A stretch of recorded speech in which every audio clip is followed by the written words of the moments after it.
हमारी नीलम building protection system limited ने अभी 3-4 साल पहले काफ़ी रिसर्च के बाद एक नया प्रोडक्ट निकाला है मार्केट में। उसका जो है नाम है बॉन्ड WP440। ये प्रोडक्ट ऐसा है जो कि हमने कई चीज़ों को मिक्स करके एक प्रोडक्ट बनाया था, तो इसमें सारा कुछ प्रॉब्लम सॉल्व हो जाती हैं इसमें। तो जो भी जहाँ भी लगाओगे, जहाँ शोरा है आपके प्रॉब्लम है, उसका पुराना प्लास्टर निकाल के वॉश करके आपके इसकी 6 mm की लेयर आपने इस पर चढ़ा देनी है। ये परमानेंट सॉल्यूशन है, जब तक घर खड़ा है वो आएगा, वो 6-8 महीने वाला नहीं है। ये दिस इज परमानेंट, माने इसके अंदर क्रिस्टलाइजेशन भी है, हाई स्ट्रेंथ भी है और शोरे को बिल्कुल ही फ्लोराइड सल्फेट जो निकलते हैं वो रेजिस्टेंट पावर भी है और M20 की स्ट्रेंथ भी है। तो ये पूरी प्रॉपर जो है आपकी शोरे को ख़त्म कर देती है।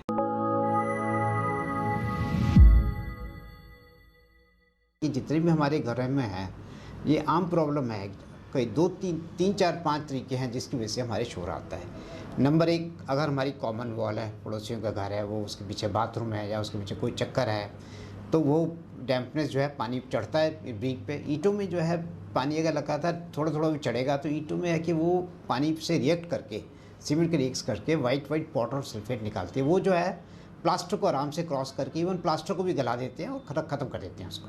आप जितने मर्जी पेंट कराओ फिर निकल जाते हैं। या क्या होता है कि जैसे आपने 2 लोगों ने घर बनाया, दोनों की घरों का जो DP जो लेवल दोनों का डिफरेंट है, तब भी आपकी DPC ख़त्म हो जाती है, वहाँ से पानी चढ़ जाता है।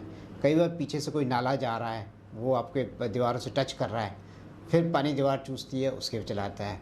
तो जो नीचे की मिट्टी होती है हमारी, वो 100% जो है साफ़ सुथरी नहीं होती, उसके अंदर केमिकल्स होते हैं। वो पानी के साथ जब केमिकल ऊपर चढ़ते हैं तो ब्रिक से रिएक्शन करते हैं, रिएक्शन करके वो शोरा बन के बाहर को निकल आते हैं, जिससे हमारे पेंट भी निकल जाते हैं घरों के और बहुत सी जगह में तो प्लास्टर भी भुर जाते हैं। इतना बुरा हाल होता है।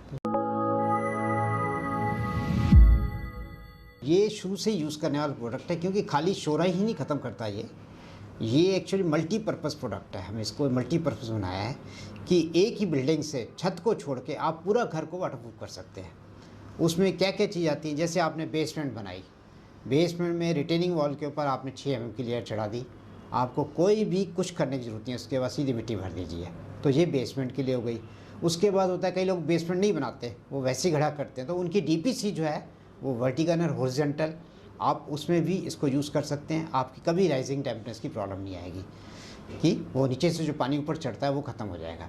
दूसरा है कि अगर पड़ोसी वॉल की जो है आपका और आपका लेवल डिफरेंट हो रहा है, तो आप इसको एज ए वर्टिकल DPC की तरह यूज़ कर सकते हैं। मैंने अपनी दीवार को प्लास्टर कर दीजिए इसी का 6 mm का, तो आपकी वर्टिकल DPC बन गई, तो पड़ोसियों का पानी आपके फिर नहीं आएगा। फिर आ जाता है आपके बाथरूम्स आते हैं, बाथरूम में भी यही यूज़ होगा और बाथरूम में कभी लीकेज नहीं आएगी, क्योंकि दूसरी कोटिंग्स होती हैं 1 mm की, आधा mm की ब्रशेबल कोटिंग है, वो कहीं ना कहीं से थोड़ा भी झटका लग गया, टूट गया, क्रैक हो गया तो प्रॉब्लम आती है। ये 6 mm मोटी लेयर है और M20 की स्ट्रेंथ है, तो इसके ना तो टूटने का डर होता है, ना ही बाथरूम कभी लीक करेगा आपका। तीसरी चाहते वाटर टैंक बना रहे हो, स्विमिंग पूल बना रहे हो, तो हर जगह यही प्रोडक्ट यूज़ होगा। घर में जैसे आप बनाया, बड़ा घर बनाया, बाहर बालकनियाँ बना देते हो आप बालकनियों के दीवारों पे देखा होगा आपने, सोसाइटीज़ में देखा होगा, सब जगह देखो, बाहर की जो सोसाइटी के बाहर के जो छज्जे होते हैं जिससे हम बालकनीज़ हैं, वहाँ सबके पेंट साफ़ होते हैं। आपने कहा वहाँ पर धब्बे आ रहे हैं, वो कैसे आपने तो इतनी अच्छी बिल्डिंग बनाई थी फिर भी आ गए। तो आप बालकनी में भी, आप फर्श पे भी और 1-1 फुट ऊपर चढ़ा दो तो आपकी बालकनी कभी ख़राब नहीं होगी, आपके घर की दीवारें भी नहीं ख़राब होंगी। क्योंकि दीवारों में भी बाहर बालकनी बनाई, वहाँ लगा दिए, बहुत बढ़िया टाइल लगा दिया आपने, अब टाइल के जॉइंट में से पानी घुस गया। अब जो आपकी दीवार जो है, जो घर के अंदर लग रही है, कमरे के साथ लग रही है, उस दीवार पानी तो घुस गया टाइल में, उस दीवार ने पानी चूसा तो आपका उस कमरे की दीवार भी ख़राब होगी। तो ये सबसे बचने के लिए आप 1-1 फुट तक इसको चढ़ा दो बालकनी में, तो आपका कोई भी चांसेस नहीं है कि आपके घर में लीक हो जाएगी। जैसे मैं सपोज़ करो इसके ऊपर पानी भर दूँ, पानी अंदर नहीं जाएगा, अब हटाएंगे तो सूखी सूखी दीवार निकलेगी। पर मैं नीचे से किसी ज़ोर से फूंक मारूं प्रेशर के साथ, तो बबल बनेंगे, ऊपर एयर निकल रही है, तो इसमें एयर तो पेनिट्रेट होती है, पर no moisture, no dampness, no sulphate chloride, वो कोई उस सब चीज़ों का कोई असर नहीं होता।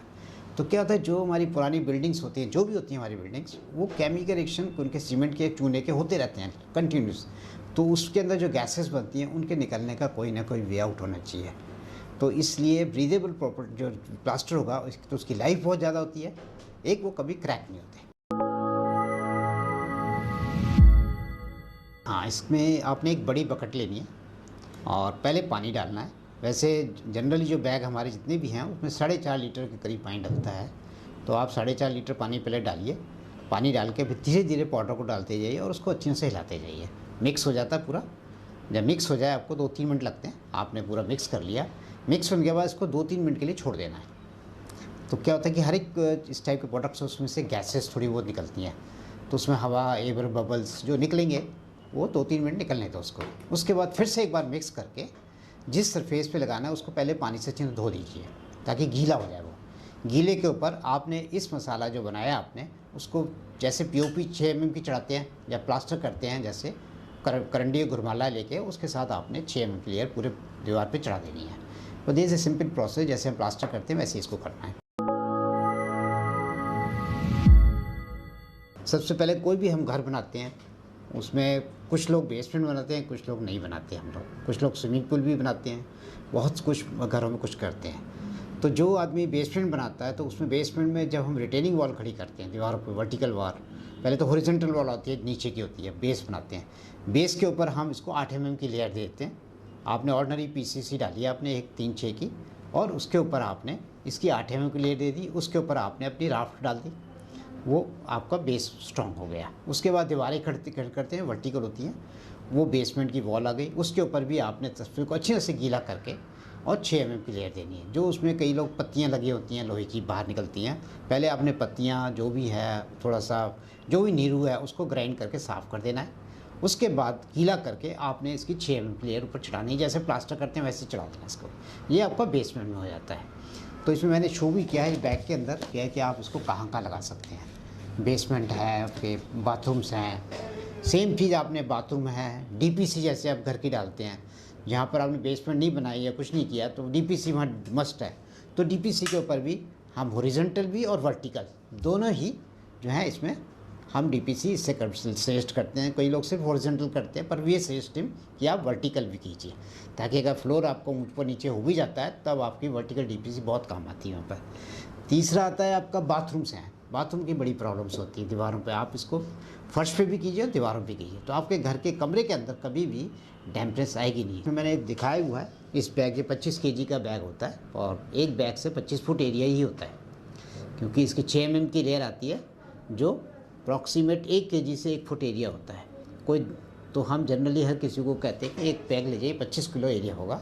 आपकी बहुत ज़्यादा दीवारें करीब हैं तो आप एक आध बैग एक्स्ट्रा वैसे ले जाओ कि कम, कहीं मोटाई कम ज़्यादा होती है, पर जनरल जो रूटीन में हम देखा है 25 फुट ही एवरेज आ रही है। ऐसे आप स्विमिंग पूल बना रहे हैं, अपने घर में बना रहे हैं, छत पे बना रहे हैं, आप उसके ऊपर भी बेस में 8 mm का, वर्टिकल 6 mm के लिए बना दीजिए, आपका कभी स्विमिंग पूल लीक नहीं करेगा। और उसके ऊपर आप डायरेक्ट टाइल लगा सकते हैं, फिर कच्चा प्लास्टर साथ ही साथ करो, साथ साथ टाइल लगा सकते, कोई दिक्कत नहीं है। और एक और प्लस पॉइंट है कि इससे जैसे कहीं आपने वाटर प्रूफिंग करनी है टैंक के अंदर और टाइल लगाना चाहते हैं, तो आपको उसी जब प्लास्टर जो टाइल लगानी है वो आप इससे भी डायरेक्ट लगा सकते हैं, तो दोनों पर्पस हल हो जाएंगे। टाइल भी लग गई और आपका टैंक भी वाटर प्रूफ हो गया, तो आपके कॉस्ट, सीमेंट की कॉस्ट तो बिल्कुल जीरो हो जाती है, बच जाती है पूरी।